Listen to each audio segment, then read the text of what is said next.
So on behalf of the Stepler Farms, I'd like to thank the Pembina Valley Conservation District for this award. We're humbled by the presentation, and we thank you for the recognition. But I'd just like, before I sit down, I'd just like to mention a little bit about our farm and what we do. My name's Ian Stepler. I'm married to Sandy.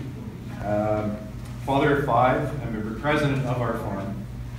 We're third-generation farmers, started by my grandfather in 1922. And we carried forward, my parents carried forward the family farm in 1972.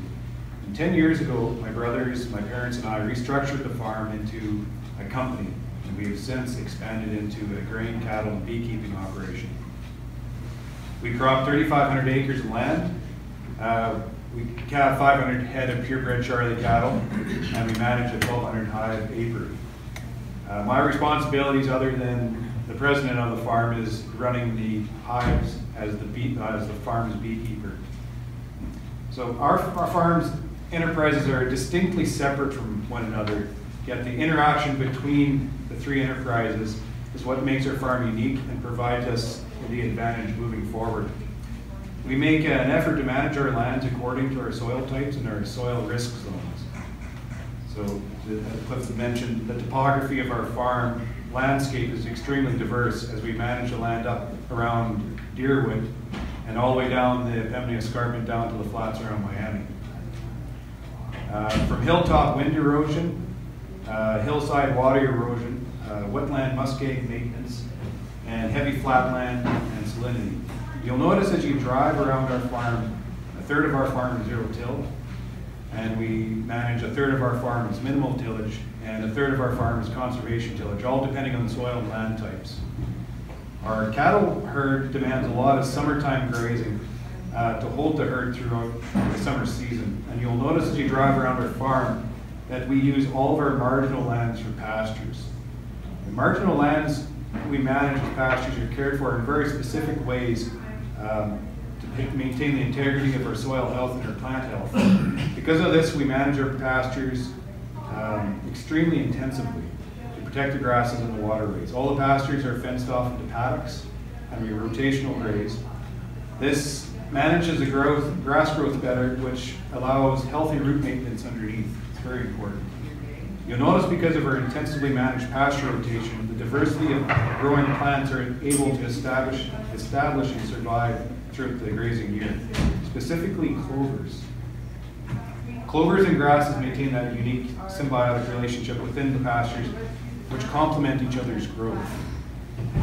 With the availability of all types of clover, the honeybees around the pastures, around the perpetually flowering pastures, flourish with this available food.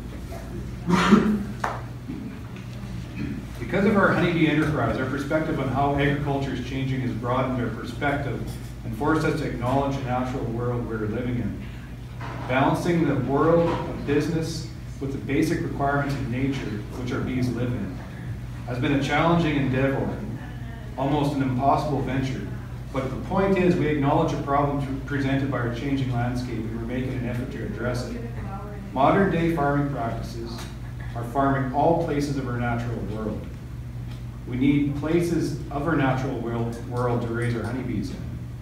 Or to the greater extent, we need places of the natural world for our life and nature to live in. Farmers see anything other than crops they grow as weeds. Beekeepers see these weeds as food. Our farm has embraced this modern day technology as well, and we also view weeds as weeds. But along keeping the landscape weed free, we make a point of providing a place within our farm where weeds can grow as food. You'll notice as you drive around our farm that we maintain those little pockets of wetlands within our fields and around our field edges. You'll notice we maintain trees and all types of shrubs along our natural waterways. You'll notice we maintain a vast 500-acre ravine left untouched of any type of farming management. You'll notice our road allowances are left unsprayed, and you'll notice that we cut our road allowances after important flowering plants are cycled through maturity. All these efforts help maintain the diversity of our flowering plants for our honeybees to forage on. You'll notice as you walk through our farm, we maintain an abundant, diverse plant growth, and within that you'll notice diversity of living insects, including honeybees. You'll notice life on the ground, You'll notice life within the plant canopy and life flying in the air. Drive out of our farms reach towards intensive agriculture, and you're going to notice a complete lack of diversity and no life to be seen anywhere. I call these areas living deserts.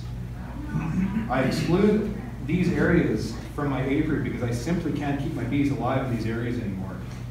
So just think about that for a second. I exclude all these areas of intensive agriculture from my apiary because I can't keep my bees alive in them.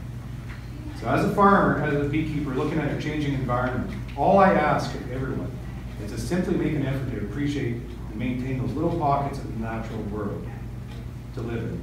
It's these little pockets which keep my bees alive. And I appreciate your attention, and thank you for the Stewardship Award.